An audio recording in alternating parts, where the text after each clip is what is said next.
Sarvebhyah. Let us talk about Gita Press Gorakhpur, its brief historical background, contributions, and continuing legacy. So the significance of Srimad Bhagavad Gita in Sanatana Dharma, of course, cannot be overstated. However, it is interesting and important for us to understand the role played by Srimad Bhagavad Gita in shaping the Indian nationalism and especially in the Indian national freedom movement.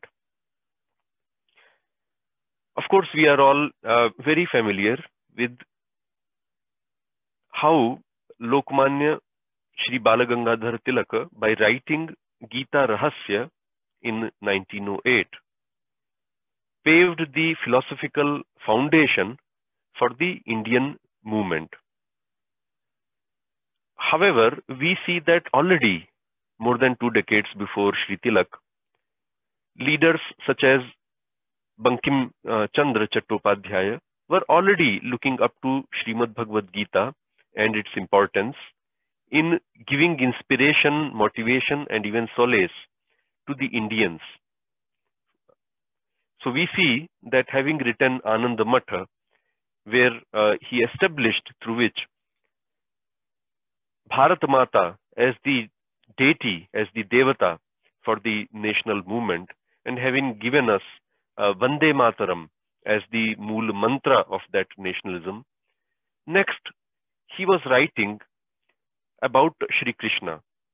So the last literary output of Bankim Chandra is Krishna trilogy, in which first part of which was Krishna Charitra, where he established the life and times of Shri Krishna, followed by Dharma Tattva Anushilana, where he connected his teachings with the contemporary times.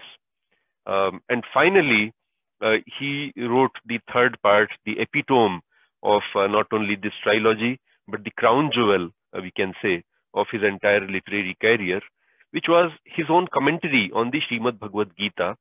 That commentary he could not finish. That was his last work, which was published posthumously in part. But we can see that Bankim, having established Bharat Mata first, then established Shri Krishna as the guru of that national movement. Then, still before Shri Tilak and after Bankim ji, we see that Lalaji, Lajpat Rai, also understood the significance and importance of Bhagavad Gita and Shri Krishna. So in the series of articles that he was writing in journals in the last decade of 1800s, himself being a young man, he established Shri Krishna as a revolutionary. So in a series of those articles where he would tell the youth of India about revolutionaries like Mazzini, Garibaldi, he offered the work of Krishna as that of the nation's founding father and a revolutionary. And later, we see interestingly in the same prison where later Lokmanya would write Gita Rahasya, which is the Mandalay fort in Burma. In the same prison, 1 year before Tilakji, Lalaji also wrote on Bhagavad Gita. He said that I was in solitary confinement and only thing I had to read was Srimad Bhagavad Gita along with the commentary by Annie Besant and hymns of Rig Veda and a few other books. So I studied Bhagavad Gita and he produced a book, a booklet called The Message of the Bhagavad Gita, which was published in 1908 after he came out of the prison, before Tilakji.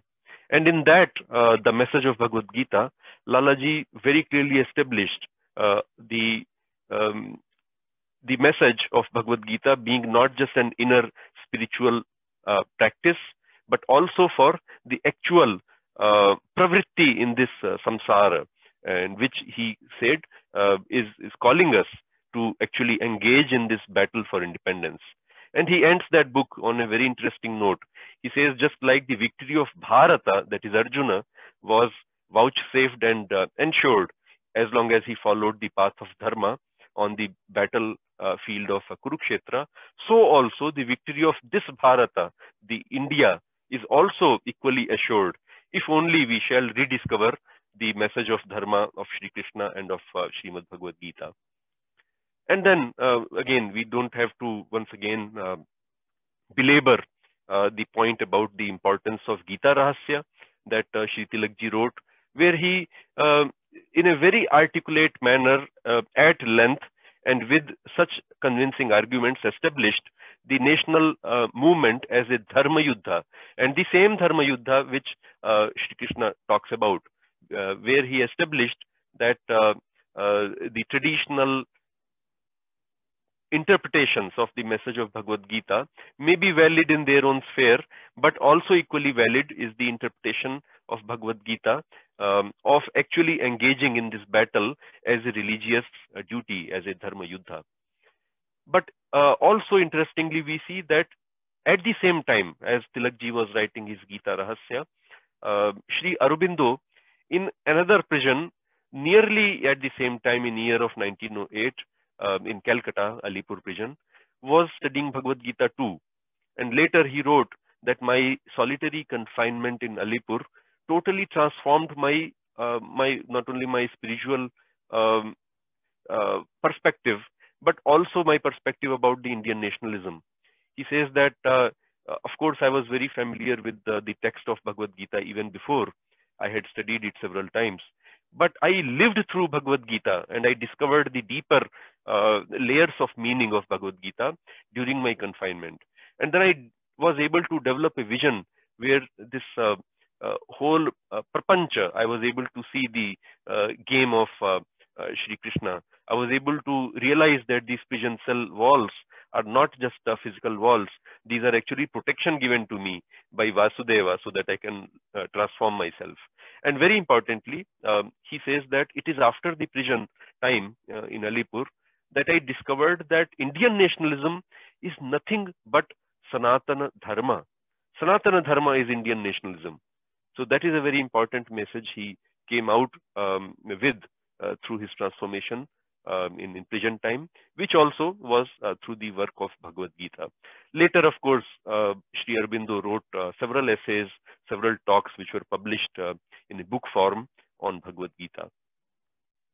And then we see that even Gurudev Rabindranath Tagore, nearly in the same time, in 1910, 1911, when he wrote Jana Gana Mana, which later became the national anthem of India. In the third stanza of the same Jana Gana Mana, he also looks up to Srimad Bhagavad Gita and Sri Krishna as a metaphor for the guide and guru to the Indian nation. So when he says, Patana Abhyudaya Bandhura Pantha Yuga Yuga Davita Yatri He Chira Sarathi Tavaratha Chakre Mukharita Patha Dina Ratri Daruna Biplava Majhe Tava Shankhadhvani Baje Sankata Dukkha Trata Janagana Patha Parichayaka Jaya He Bharata Bhagya Vidhata.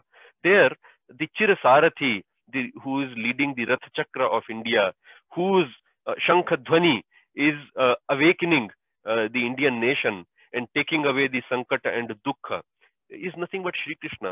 Of course, people don't realize the deeper metaphors and meanings of Jana Gana Mana, which is why perhaps people say a lot of Anargal things about that song. But the underlying current, the underlying ethos of Rabindranath's Jana Gana Mana is no different from Bankim's Vande Mataram. So we see that also in the work of the revolutionaries, armed revolutionaries, such as Khudiram Bose and Chaphekar, the text of Bhagavad Gita was playing a very important role. So the CID reports of the time say how Bhagavad Gita used to be the most frequently found literature from the libraries of or the books that the revolutionaries used to read. We also see how Khudiram Bose, when he climbed the gallows in 1906, he had the song of Vande Mataram on his lips and a copy of Bhagavad Gita in his hand. We see that Hemu Kalani, of course, later, when he was going to the gallows, he sang the shlokas of Bhagavad Gita to his mother to console her. We also read in the reports that uh, secret revolutionary societies like Anushilana Samiti and Yugantara, they used to have the rite of passage where a new revolutionary, as he joined the core group, he would lie down on an artificial chalk-drawn skeleton with pistol in one arm and Srimad Bhagavad Gita on the other, symbolizing that the revolutionary is willing to die for the cause. The method is armed revolution, and the inspiration is Srimad Bhagavad Gita. So we see that from Bengal with Khudiram Bose to Maharashtra, Damodar Pant Chapekar, to the revolutionary in Punjab like Madan Lal Dhingra, and in the United Province like Ram Prasad Bismil and Chandrasekhar Azad. Srimad Bhagavad Gita was the most important, significant inspiration. And the shloka of Klaibyamma Smagamah Partha Naitatvayupapadyate, that shloka perhaps was the most quoted, most frequently used shloka, where Krishna is chiding Arjuna that don't be like a hijra, wake up, don't be coward, fight. Now, we were trying to paint the picture of the milieu of the time, because that is where the seeds of Gita Press Gorakhpur also lie. Especially one of its prime movers behind Gita Press, our chief protagonist of today's narrative, Shri Hanuman Prasadji Poddar, who himself started his childhood, his initial forming of ideology through these revolutionaries. And he discovered the significance of Srimad Bhagavad Gita also through this kind of thought current which was going on.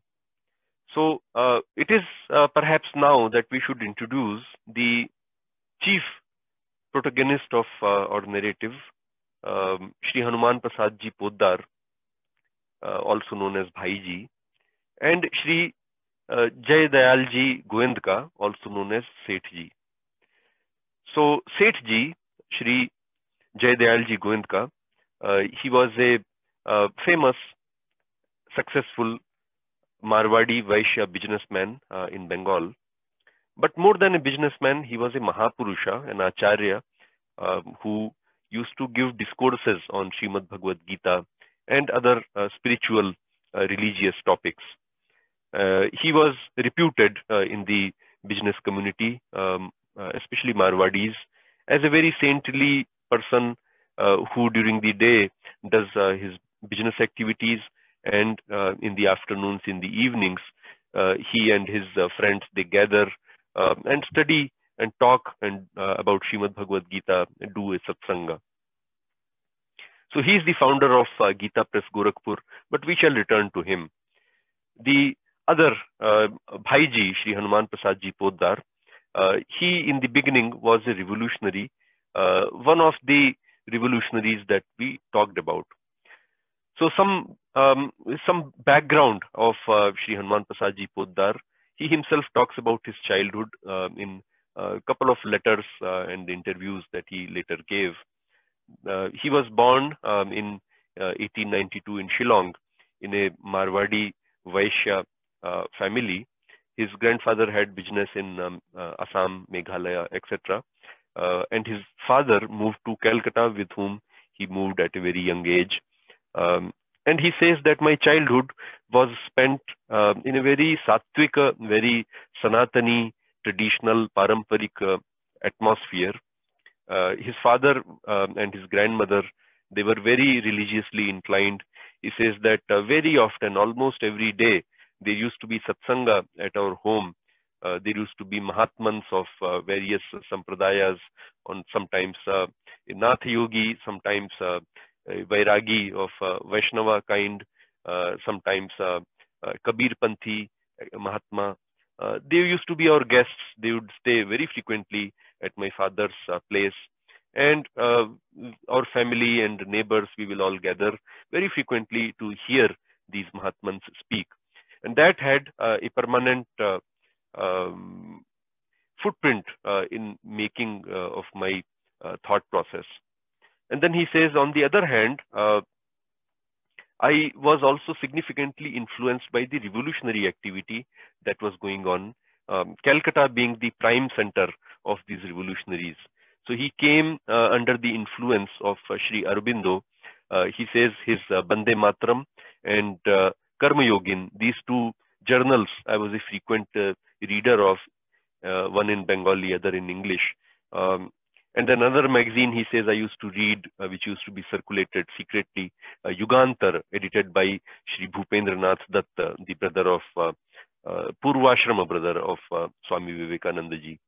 So he says that this Yugantar magazine was so revolutionary that even when I was 12 or 13 years old, I used to read it, find it with effort, because it used to be circulated secretly. He writes in that letter that the price of a Yugantar magazine, it used to be written on the front of the magazine that it's not in rupees. Yugantarer Mulya Firangir Kata Munda. So that's how Ugra this magazine was. So he says that through these journals, my mindset became very revolutionary, and I eventually came in contact of people like Sri Aurobindo, whom I used to visit very frequently, people like Bagha Jatin, who influenced me very much. I had read literature, revolutionary literature. I used to be often thinking that when shall I get the chance to sacrifice my life? When shall I be hanged for doing something for my motherland, just like Shri Khudiram Bose? So that was our Hanuman Prasad ji Poddar, and just like Tilak ji, just like Lajpat Rai ji and Sri Aurobindo, it is during the prison time that this spiritual path truly opened up for Bhai ji also. So it may be interesting and perhaps also required for us to very briefly understand why he went to prison. So he went to prison for helping the revolutionaries in what was known as the Rhoda Arms Heist. So this Rhoda Arms Heist was a very glorious event, very important milestone in the revolutionary history of the independence movement. It is so unfortunate that forget about studying it in our textbook. Most of us are not even aware of the name of this Rhoda Arms Heist. So it may be perhaps required for us to very briefly understand about this Rhoda Arms Heist, because of which our Poddarji went to prison. So there was this company called Rhoda Arms Company in London and Calcutta. They used to be retailers for selling the arms and ammunitions to European civilians, also perhaps Indian, English-friendly Indian civilians as well. So this Rhoda Arms Company in Calcutta had an Indian employee who used to secretly be a sympathizer of the revolutionaries. He informed the revolutionaries that a large catchment of arms was being imported. It was shipped from London. It is arriving in Calcutta in a few weeks' time. And the revolutionaries of Yugantar and Anushilan Samiti groups, they hatched a plan of looting this catchment so that they could use the arms for the revolutionary activities. And again, perhaps time would not permit us to get into the very, very thrilling details of that heist, which was thundering success. The revolutionaries not only looted a very large chunk of arms, with the whole cart full of arms with several dozen Mauser pistols and several thousands rounds of ammunition. But what is more, it was not even discovered either by police or Rhoda Arms Company for several days, at least 3 days. And which was the second part of the plan of how the loot would be distributed across the state of Bengal and beyond Bengal, rest of India as well. And that is where the role of this Marwadi revolutionaries like Hanuman Prasad ji comes in. So the plan included that the loot would be stored in multiple places, especially the warehouses in Bada Bazaar and other area of Calcutta of sympathizing Marwadis. and then using their business network, supply chain network, also the distribution of the arms could be done, which is what was also done. And one of those sympathizers whose family warehouse was used for storing these arms was our Bhaiji, Shri Hanuman Prasad Ji Poddar. So, of course, later, more than a year after the successful arms heist, some of the actors, not all, some of the actors behind the plan were captured by the police, arrested and tried. And one of those arrested included Hanuman Prasad Ji Poddar. So that said, in the prison, just like 7 or 8 years before him, in the same Alipur prison, where Sri Aurobindo had transformed himself through the study of Bhagavad Gita, it is that Sri Poddarji also underwent a similar transformation. So he says, I used to live in solitary time. I had nothing else to do, nobody to talk to. So I had the Bhagavad Prerana of doing japa and swadhyaya. So of course, I did not have a japa mala. So he said, I used to worry how I can get a japa mala so I can do properly japa, keep a count. So fortunately for me, I saw a guard who comes at night. This guard seemed a very religiously, spiritually inclined person as well. So I approached him. I said, sir, I needed a japa mala. Is there a way you could kindly arrange it for me? So the guard became very happy. He was a Brahmana from United Province. And he said, don't worry, I will teach you how to do japa and also how to do japa without a mala and still keep proper count. So he taught me the technique of japa, and he also gave me a nail using which I used to scratch count of my japa every day on my prison cell. Later, Hanuman Prasad Ji very emotionally writes that I'm so unfortunate that I do not know even the name of that Prathama Guru. He says that guard was my Prathama Guru, first teacher. So after some time in Alipur prison, the British police put Hanuman Prasad Ji in house arrest a couple of 100 kilometers from Calcutta in a village called Shimla Pal, where his sadhana, spiritual sadhana, continued. He was only in his 20s at that time. He also continued his swadhyaya, and he even started writing. So he wrote a commentary in Hindi of Bhakti Sutra, Narada Bhakti Sutra, during his house arrest. And after just under a couple of years, since the British police could not find enough evidence to prosecute him, they offered to let him go on two conditions. One, he would be externed from Bengal. So he had to leave Bengal right away, go elsewhere, just like Aurobindo had to go. And also, second thing, he could not participate in any political, revolutionary, etc. activities. So Bhaiji therefore accepted those terms and left immediately from Bengal in the year 1918 to Maharashtra. He came to Bombay eventually that year. And perhaps it may be an interesting side note to mention that it was the same year when another person, important person, left Bengal and moved to Maharashtra. His name is Dr. Hedgewar, the founder of Rashtriya Swayamsevak Sangha. So same year, coincidentally, 1918, when both Dr. Hedgewar ji and Shri Hanuman Prasad Ji Poddar both came to Maharashtra. So in Bombay, he tried to do some business initially. Jamna Lalji Bajaj and other famous business people of his community helped him. And he tried to do that for the next several years, but he never succeeded. He never became a successful businessman, although he tried various different trades.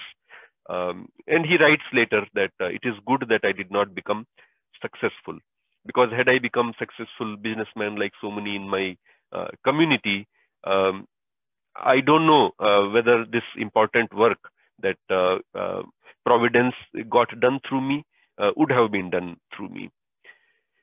So he continued to be in touch with Shri Jai Dayalji Goenka, Seth ji.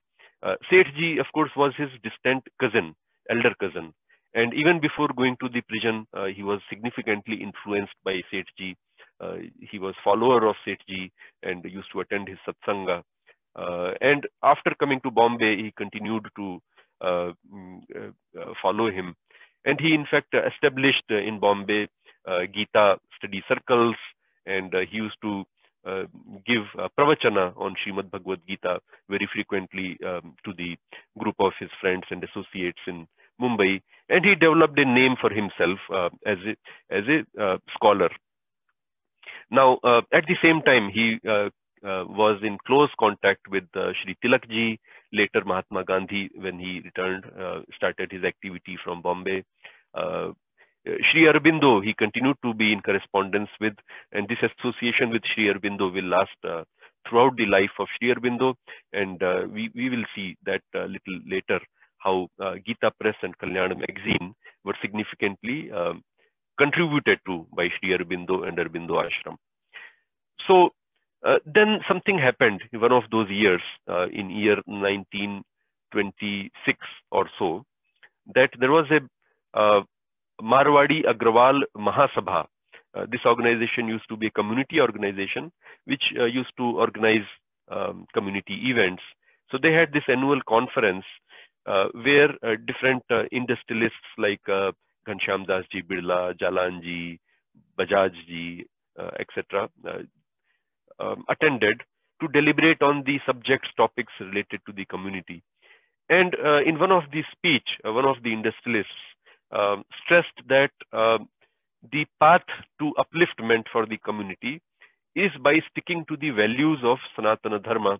And in that speech, he elaborated how it is very important for us to give the Sanatana Dharma values to our youth, how it is important for us to do larger service to Dharma, to the community, etc.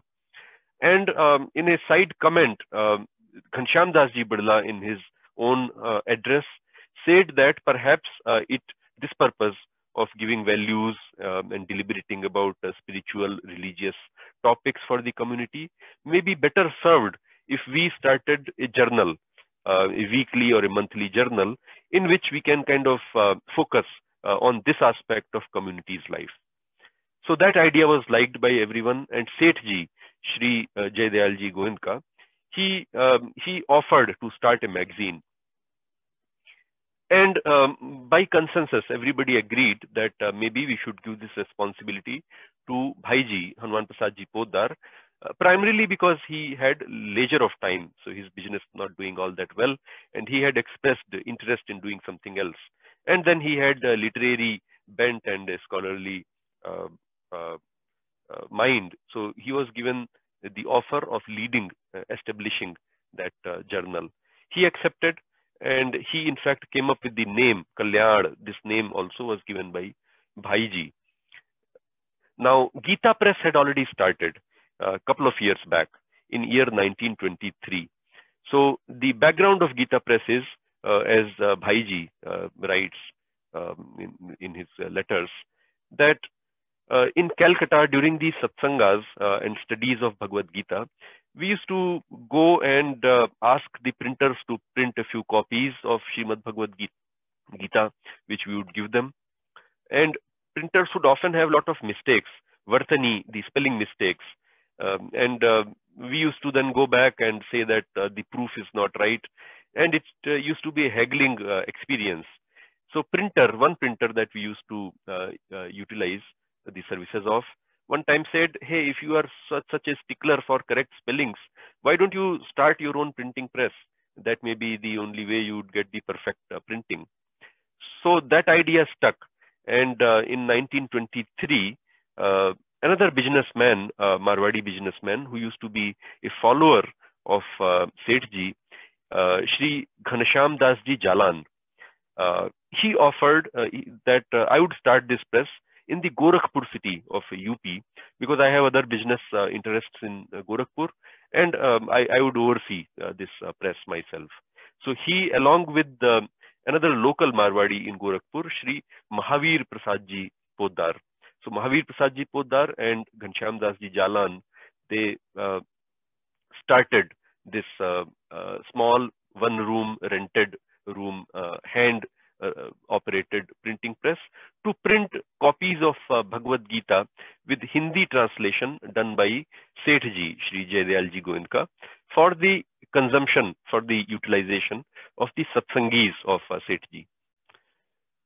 But now, 3 years later, in 1926-27, Hanuman Prasad Ji Poddar, as he was asked to go to Gorakhpur and establish this Kalyan magazine and give some more elaborate shape to the press for a few months. He came to Gorakhpur, and that is when the true progress of Gita Press started. In order for us to truly appreciate the role played by Gita Press, we should perhaps take a step back and understand the state of access to the Shastra among the common public. So we see that up to the 1700s, the Shastras, such as Bhagavad Gita, were not printed,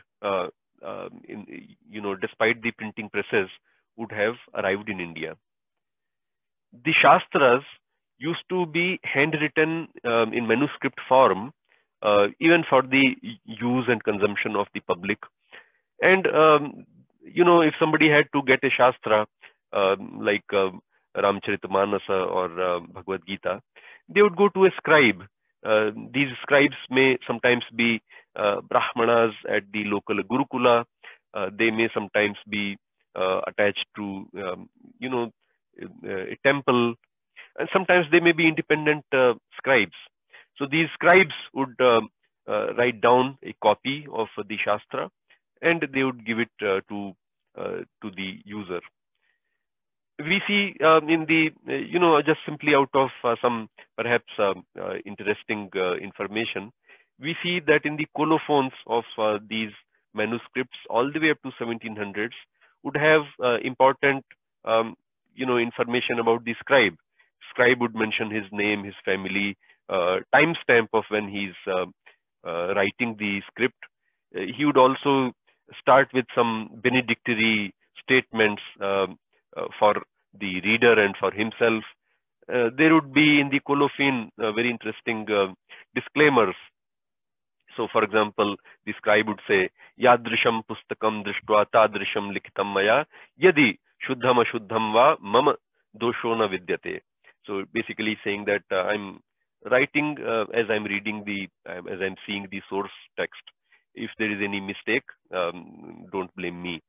Then, then there would be some interesting instructions by the scribe for the user to take care of the book. So he would say, Jalad rakshet, sthalad rakshet, rakshet, shithila bandhanat, murkha hastena datavyam, evam vadati pustakam. That protect it from getting wet, protect it from getting soiled, also protect it by not loosely tying it.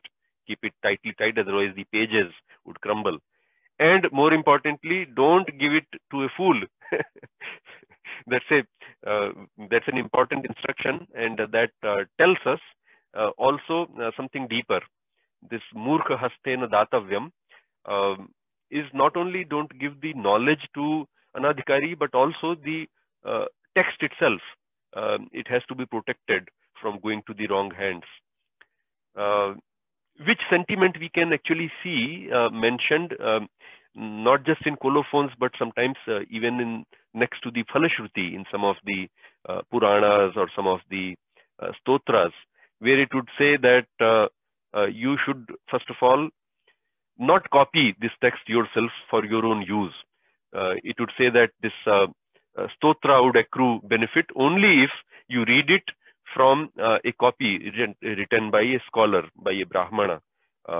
Also, it would say that you should protect it very carefully as a secret, etc. And truly, it was not mentioned without any reason. There are, of course, we can clearly imagine why it was considered very important.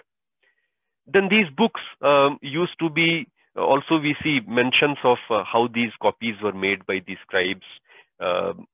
We see even paintings where a senior Brahmana or scholar is seated on a higher platform doing a parayana of the text, and perhaps his students or the junior colleagues are sitting down surrounding him, writing down the manuscript as this scholar is reading aloud.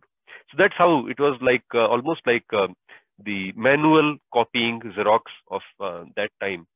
And these granthas then would be sometimes collected and sold on occasions like a Pushkarini or Kumbh Mela or a local temple event. Sometimes these would be distributed. Somebody who is rich would buy them and then distribute them to the worthy people. It used to be considered an important gift of scripture. We see, of course, that Chinese travelers and other foreign travelers, they mention about how these scripts used to be maintained, managed, the collected, gathered, etc.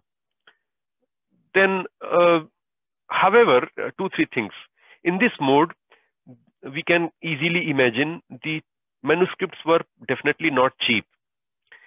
So if you estimate how much time it would take for somebody to write down the 700 shlokas of Bhagavad Gita, perhaps it may take maybe 2 to 3 weeks time if every day somebody writes for several hours.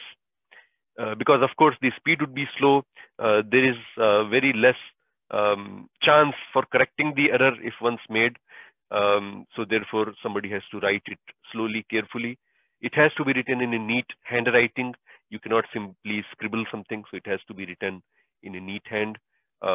Sure, we see that sometimes in some manuscripts there would be corrections made, but usually religious texts cannot be overwritten just like that. So one has to slowly, carefully, neatly write the manuscript. Therefore it will take time, and hence it will also be expensive. So expense is one thing, and second thing, time, naturally. So if somebody has to procure a small text like Hanuman Chalisa or Bhagavad Gita even, or Vishnu Sahasranam, sure, one can get it in few days or maybe few weeks time.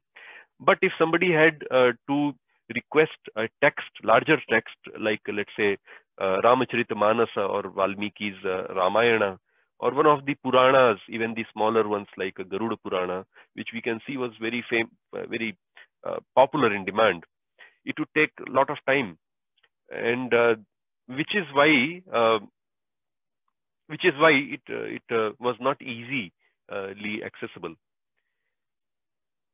Interestingly, in 1780s, when the first translation of Srimad Bhagavad Gita from Sanskrit to English was made by a British scholar, there we see in the foreword of that translation by Warren Hastings, there is a mention of this difficulty. He says that Bhagavad Gita, etc., are not cheap, not easily, procurable, and also the sellers would not give them all that easily. You need to get their trust. So he says Brahmanas were very reluctant to give us the copy of Bhagavad Gita for English translation. Also, we see on the other hand, the Christian missionaries were using printing presses almost like a canon. They were printing the translations in the Indic languages of the New Testament in Calcutta, in Goa, and in Chennai, and distributing them widely, sometimes free, most of the times free. And they would ridicule the Shastra, and those pamphlets also will be printed at an industrial scale. So there was this asymmetry of the access to Shastra among the common public. So we see the Hindu reaction of this in 1800s in the works such as Nirnaya Sagara Press in Mumbai, also in Mumbai, Sri Venkateshwara Press, which by the way was started by another Agrawal Vaishya Marwadi family.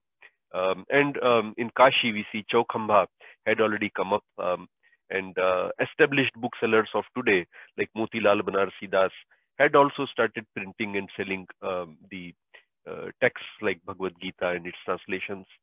But it was not until Gita Press, Gorakhpur, started its work that these texts became truly economical and accessible to everyone. Above all, Gita Press was not just a publishing house.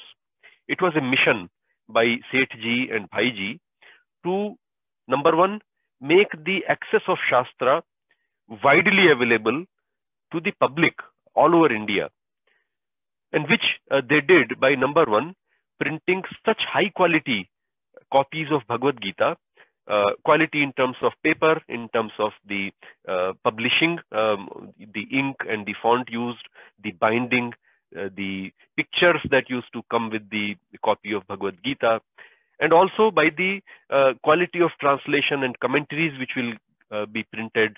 It should be spotless, without any mistake, and at a price which is extremely affordable. 1 paisa was the price of the original copy of Bhagavad Gita.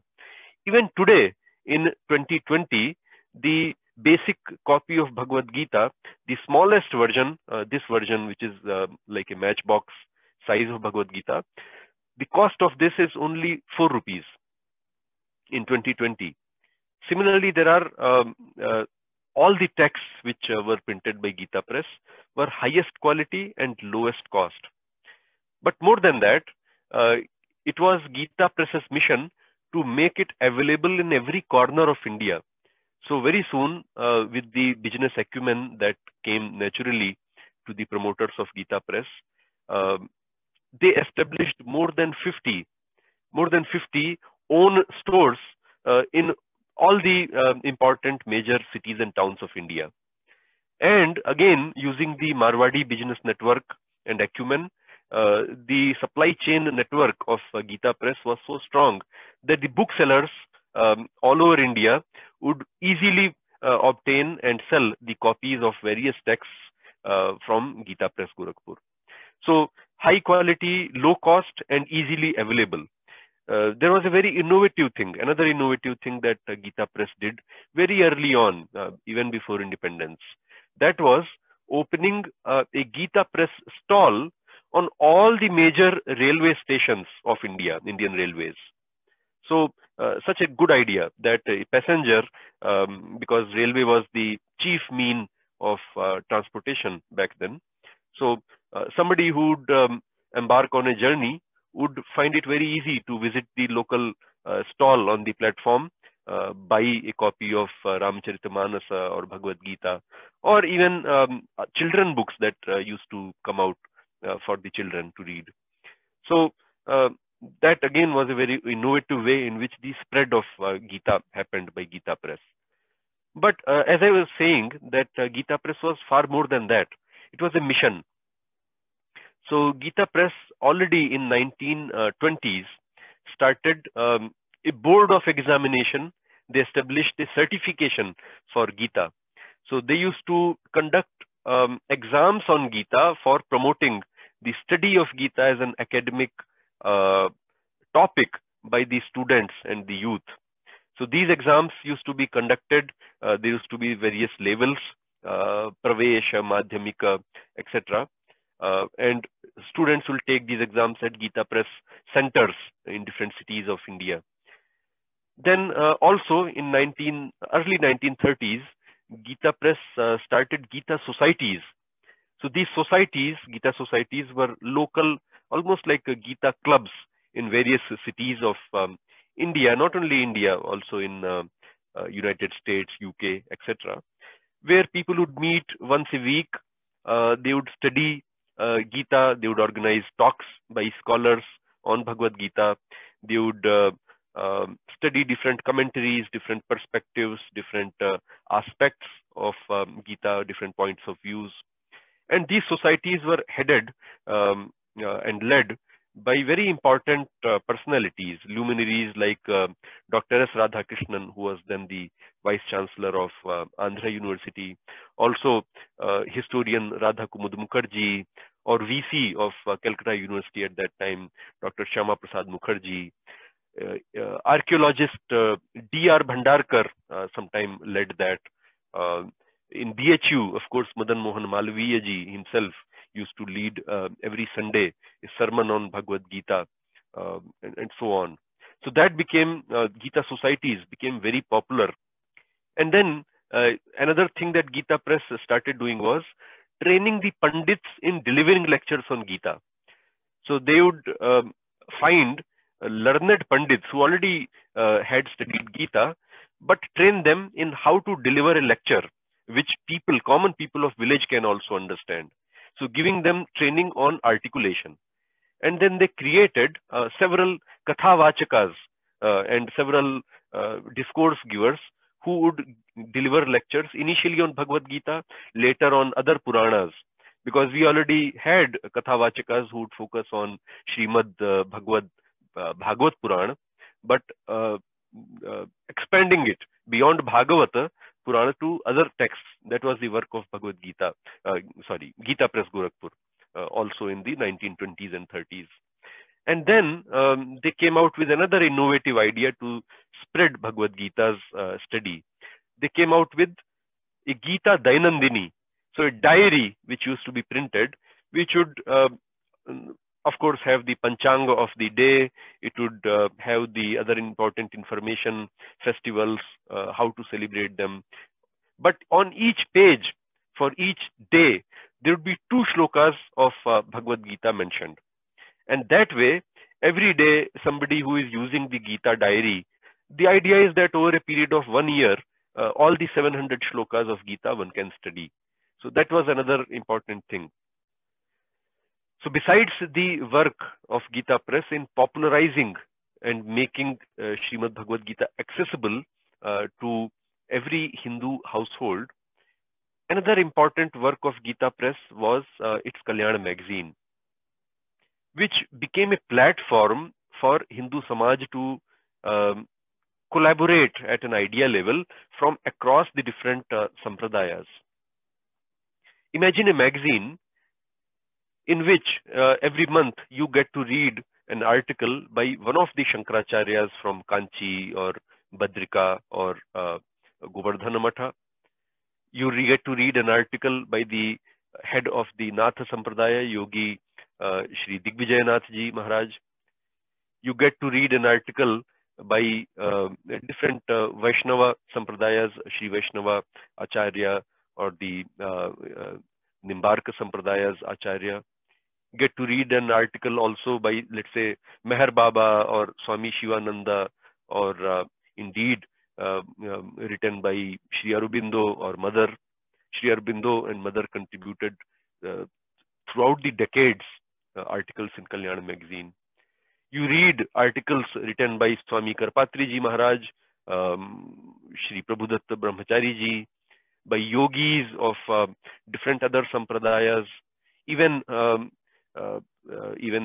by the ISKCON, Shri Prabhupada, you get to read about or from.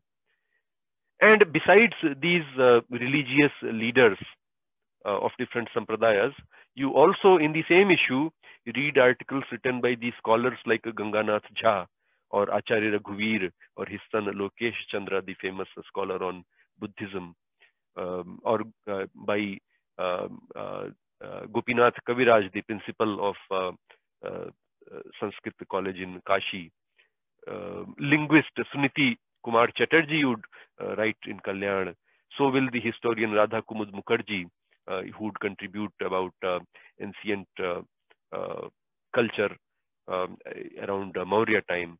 You would read from the literary luminaries like Maithili Sharana Gupta or Suryakant Tripathi Nirala. Even Munshi Premchand, interesting to know, contributed stories and essays in Kalyan magazine. Then national leaders like Gandhi used to very often write. He contributed several dozen articles across many years in Kalyan magazine. Or from people like Dr. S. Radhakrishnan, who, of course, as Vice Chancellor of first Andhra University, then Banaras Hindu University, used to write. But even after becoming President of India, he contributed several articles to this magazine.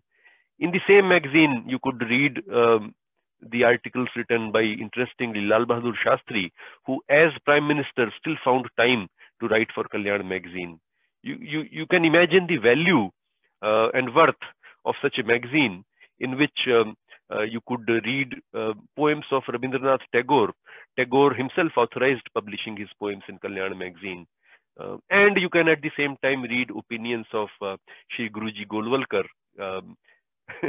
So the platform that Kalyan magazine created, it is not hard for us to imagine why it became so popular. And cost of magazine less than 4 rupees for entire year, including a very large volume of Visheshank, the special Anka that used to come out every year, once a year. And this Anka would be sometimes as big as several 100 pages, sometimes more than 1,000-page volume used to be included in part of that 4 rupee a year fees of Kalyan magazine. Now, in addition to the Kalyan magazine, another very important thing that Gita Press contributed to Hindu Samaj is collaboration across languages. So, of course, the Gita itself had been translated over centuries in multiple languages, multiple times. So we see that the Marathi rendition of Srimad Bhagavad Gita came already in the 13th century, done by none less than Sant Jnaneshwara himself. And then we also see that in the early 14th century, perhaps 1320s or so, we see a very old version of Srimad Bhagavad Gita's translation in Hindi Braj Bhasha. Not many people know about that. Similarly, later in Malayalam, Maithili, Gujarati, Kannada, over centuries, translations of Bhagavad Gita had happened. In Hindi, coming back to Hindi, it's important to mention it here. We see that in 1804, there was a translation, verslation, done in mix of Braj Bhasha, Khadi Boli by Pandit Jagadanand, called Bhagavad Gita Mala. And within 2-3 years after that, there was a prose translation by another Pandit Nandiram in Khadi Boli. This is, I'm talking about 1804, 1807, etc. And then when it comes to 1850 and after, so within 3 decades, between 1850 and 1880, we see 3 dozen different translations and commentaries of Bhagavad Gita printed in Hindi language. So that speaks for the popularity of Bhagavad Gita on one hand, and of Hindi as a medium on the other. So Gita Press made its mission, of course, to utilize the different languages for making the message of Bhagavad Gita, and beyond Bhagavad Gita, other Shastras reach every corner of India, even beyond the boundary of Hindi language. So soon, within the first 1 decade itself, they had printed in 15 different languages. So over time, they came up with about 2,000, just under 2,000 different titles of different Shastras. And it is perhaps important to mention that less than half of those are in Hindi. The other half is divided across all the languages. Gujarati and Telugu have a lion's share in those other publications. And these are not simply just the translations of basic texts like Bhagavad Gita, etc. These are even specific texts such as in Telugu, they have Andhra Mahabhagavatamu written by Potanna, that is printed by Gita Press. Similarly, in Tamil, they have printed Kamba Ramayana, especially the Sundarkand was printed by Gita Press. Similarly, Jagannath Bhagavata in Odia is printed as well. So Tirupavai, another text which became very popular thanks to Gita Press effort. From Tamil, it reached other places. So even in Urdu, they came up with a translation of Bhagavad Gita as Nagma-e Ilahi, which was printed by Gita Press. Now, this Kalyan magazine, as you can see, was an all India magazine. initially started in Hindi, but within 7 or 8 years, they had to bring out an English version called Kalyan Kalpataru, and all these different language translations. So naturally, Gita Press created a team which was multilingual. So the Gita Press team was drawn right from very beginning, from every corner of India. You read that there is this retired bank officer from Andhra who goes to offers to go to Gorakhpur to become the interface between Telugu text and on one hand and Hindi English on the other. You also hear about Tamil gentleman, a follower of Shivanandaji, who offers to go to Gorakhpur for becoming a translator for Tamil. Several Bengali and Marathi people who decided to go to Gorakhpur and offer seva for a couple of years, living there and doing the work of Gita Press. So imagine that kind of spirit, that kind of a team, which is not bound by any language, which is truly an all India team, working in editorial team, working in translators team, doing seva for simply just even taking care of the correspondences, because these articles for the Kalyana magazine would be sent in not just Hindi, Sanskrit or English, it would be in multiple languages. Letters to the editor would come in multiple languages. So a team of translators. Similarly, the workforce that was involved in the marketing, in the commercial aspect of Gita Press, in actual printing and publishing of the books and distribution, was all in the beginning volunteers, which is another perhaps very important thing that we must underline, that Gita Press truly in the spirit was a seva and continues to be a seva. Right from beginning, they have clearly said, we do not accept any donations. From day one, Podarji and Goenka ji refused to accept any donation. They also declined to entertain any advertisements. So this Kalyana magazine and all the publications of Gita Press do not carry any advertisement from anyone. They also do not entertain any things like book reviews or sponsored content. So that was a policy that we shall, in order to be completely nirapeksha, we shall entertain no such thing. Another important contribution of Gita Press Gorakhpur is in popularizing the Hindu art and making it reach every Hindu household. So just like there were presses before Gita Press Gorakhpur that were already printing and publishing the scriptures, but it was not until Gita Press Gorakhpur really made these broadly available did they reach every Hindu household. Same thing was happening also in the art scene. Already, thanks to the lithographic technology having arrived in the last decades of 1800s, Raja Ravi Verma and later Dada Saheb Phalke were already doing this work. But it was Gita Press Gorakhpur that really take it to the next level. And by printing hundreds, perhaps thousands of very beautiful art works on Hindu Devi Devatas, Aitihasik, Pauranik events, Mahapurushas, Tirthas, etc., which would be printed by Gita Press, that this became truly accessible for the common public. Very important artists contributed to this work of Gita Press Gorakhpur. So we have Sharada Charan Ukil, who all of us know, very famous artist from the Bengal School of Art of Acharya Nandalal Basu and his predecessors even.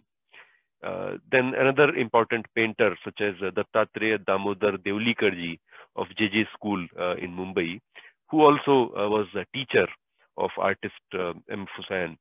So Devlikarji and Sharada Charan Ukil contributed several artworks for Gita Press. Then we had B.K. Mitra, another Bengali artist, and Jagannath Chitrakar Bhagwan Das, who were almost like resident artists for Gita Press, who between three of them have contributed perhaps more than 1,000 artworks.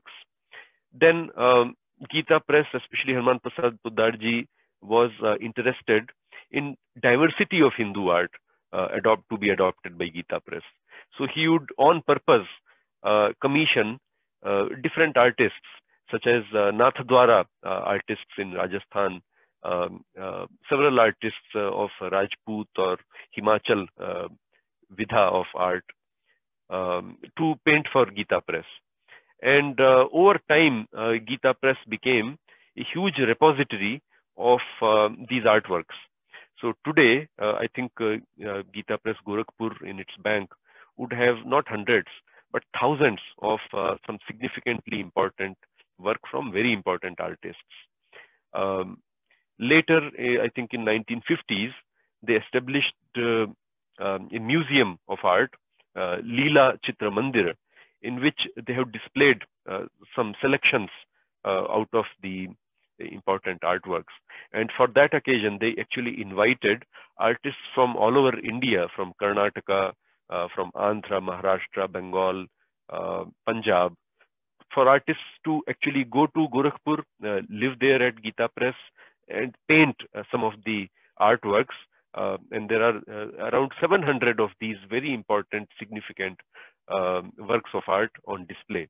And I would suggest if you have opportunity of visiting Gorakhpur, make it a point to visit this Leela Chitra Mandir of Gita Press.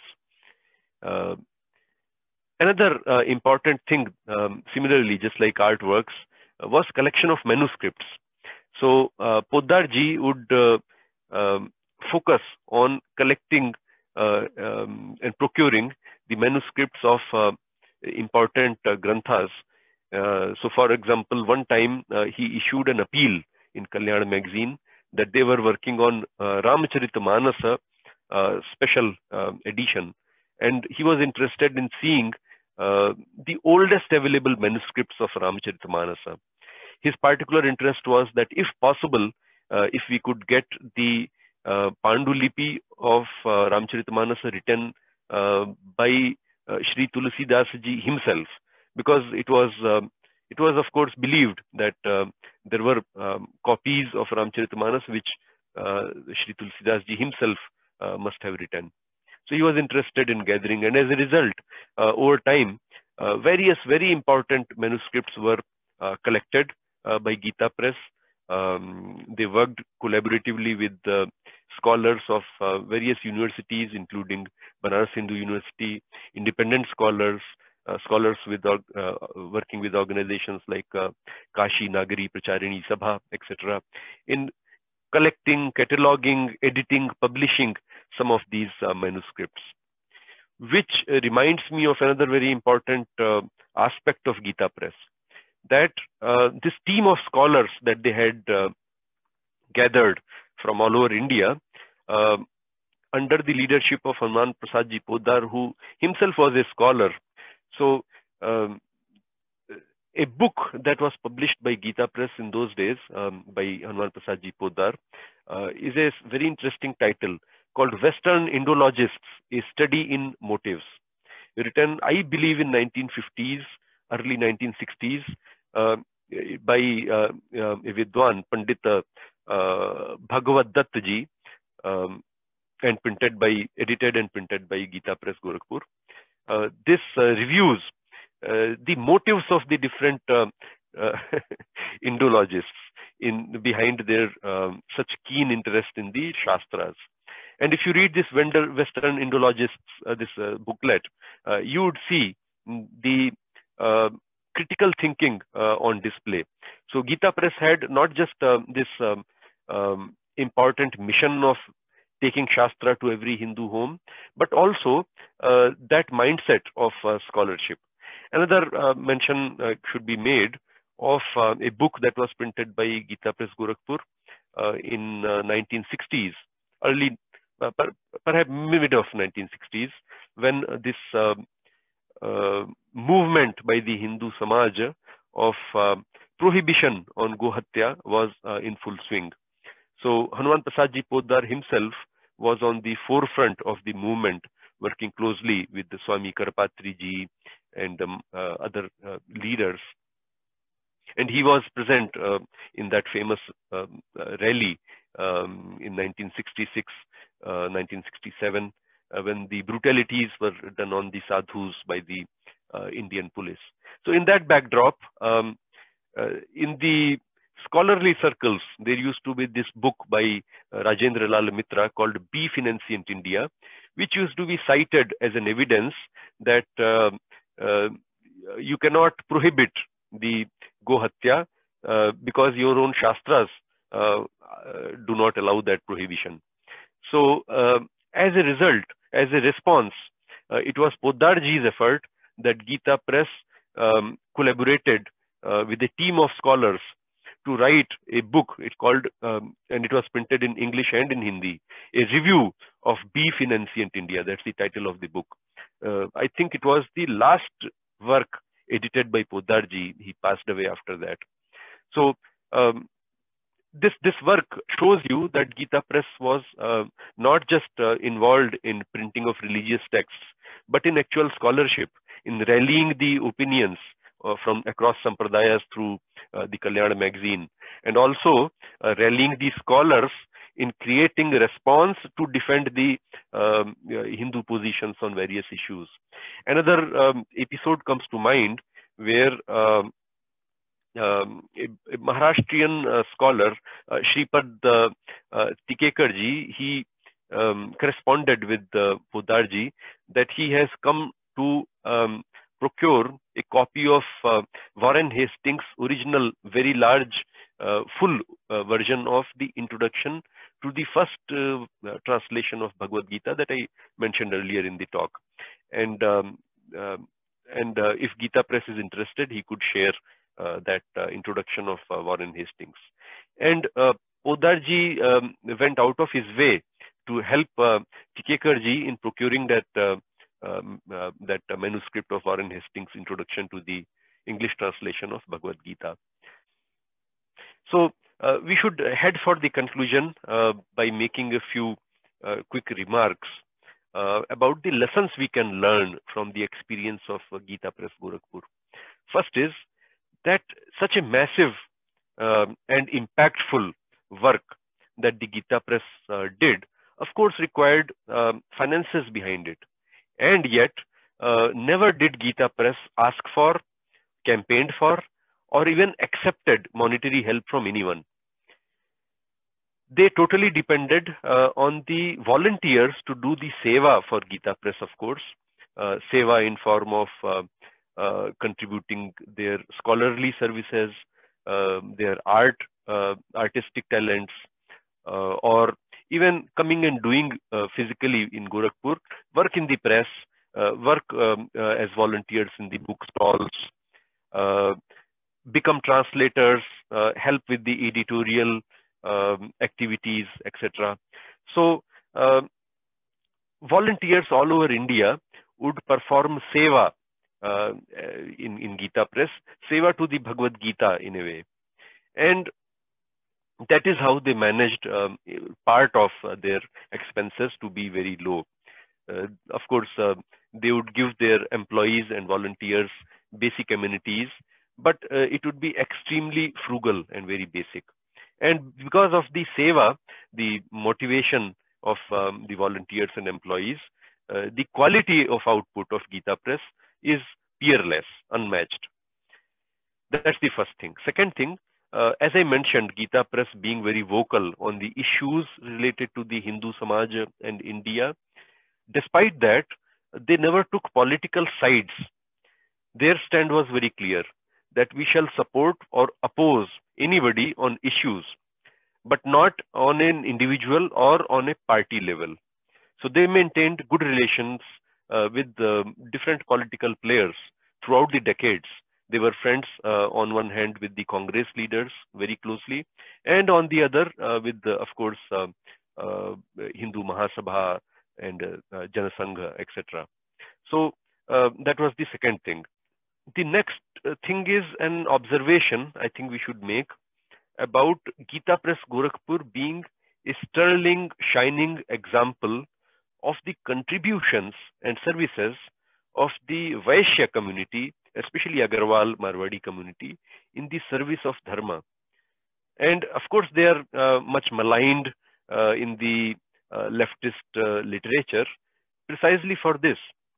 So, Gita Press Gorakhpur is, as I said, an example where Vaishya Samaj not only applied its professional skills in managing such an operation as Gita Press, but even in these scholarly services, lot of the commentators, translators, scholars of Gita Press Gorakhpur are Agarwal Samaj people.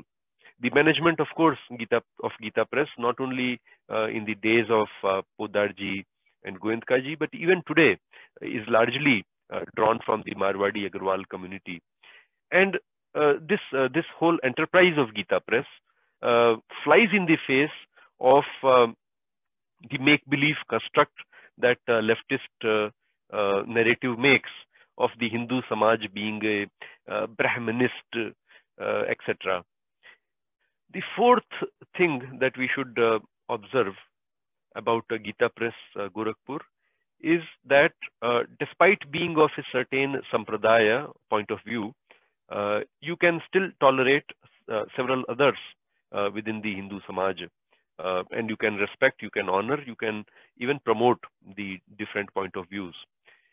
Here we see that Podarji, of course, was of a very established Vaishnava Sampradaya. He himself was a Dikshita in the early days itself in the Nimbark Sampradaya. But in the editorial policy of Gita Press, they are very liberal. They accepted point of views of every Sampradaya, respected when objections were made by one, against some articles that came. They would be very accommodating. So perhaps a couple of examples may not be out of the place. One time, Kalyan magazine took out the Padma Purana Visheshanka in 1 year. So different opinions about Padma Purana, its importance, from different Sampradayic perspectives was collected. Selections from Padma Purana with the translation, etc. were part of that issue. Quotations of Padma Purana as found in other texts and in the commentaries of other acharyas was collected.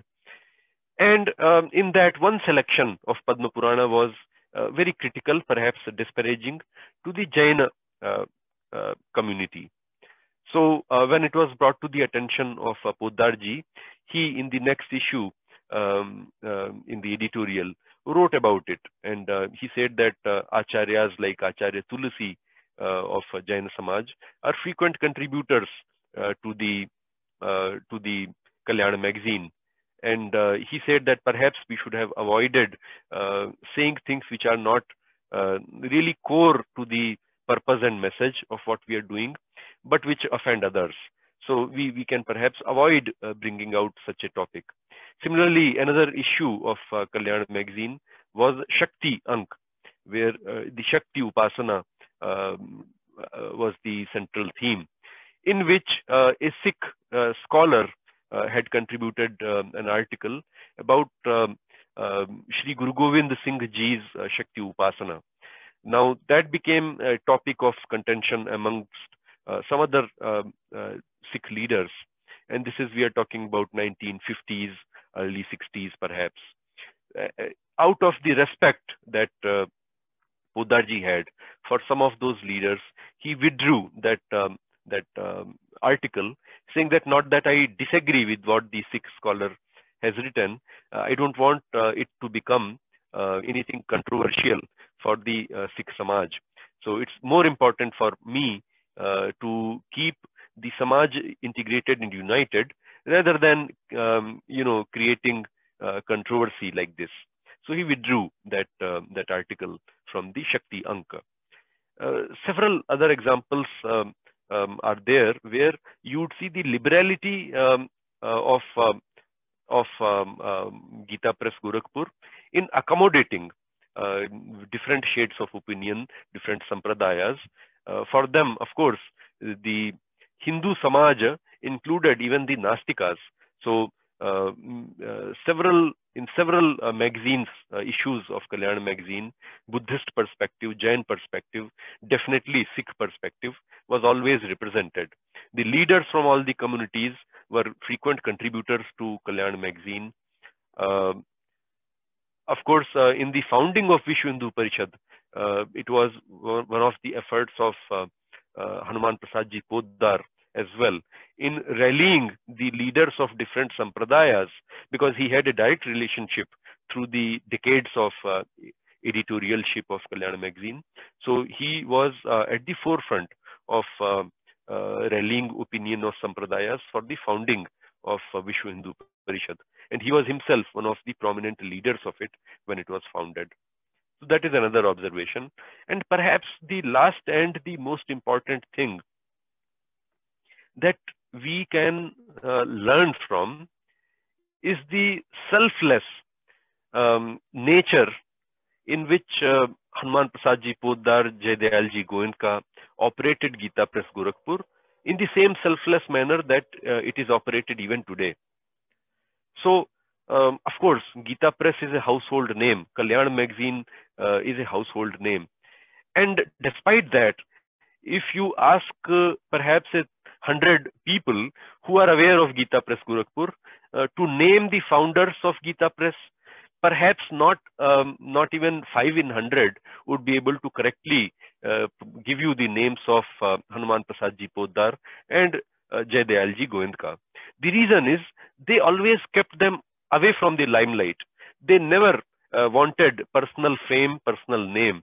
The best example of that is that, of course, he was very friendly with important leaders across the political spectrum, as I said. His name appeared as contender to be given Bharat Ratna one time. So he was informed by a very important Congress leader who was Home Minister at that time, Home Minister in the central government, that your name is being discussed. And it will definitely have been very deserving for Bhaiji to be given Bharat Ratna. As soon as he came to know about it, he immediately wrote back saying that I do not want any such award, and kindly do not do such a thing for me. What is more, I have destroyed the letter you have written to me, and kindly destroy my letter also. Let this not come in the public domain. It is later, much later, after the passing away of Poddarji, that this correspondence was from the other end informed that this is what Poddarji had done. That speaks volumes of how a mission like Gita Press becomes successful by keeping personal ambitions, name, etc. away from the limelight, which is what Gita Press did, and which is why Gita Press is such a huge, impactful success. With that, I think when the history of the Hindu revival shall be written, the name of Gita Press Gorakhpur, its founders, Shri Jayadayal Ji Goenka, its founding editor, Shri Hanuman Prasad Ji Poddar, shall, I am sure, be written in golden ink. So with that, thank you very much for your patience in hearing this very rambling account of the historical background of Gita Press Gorakhpur. Thank you very much.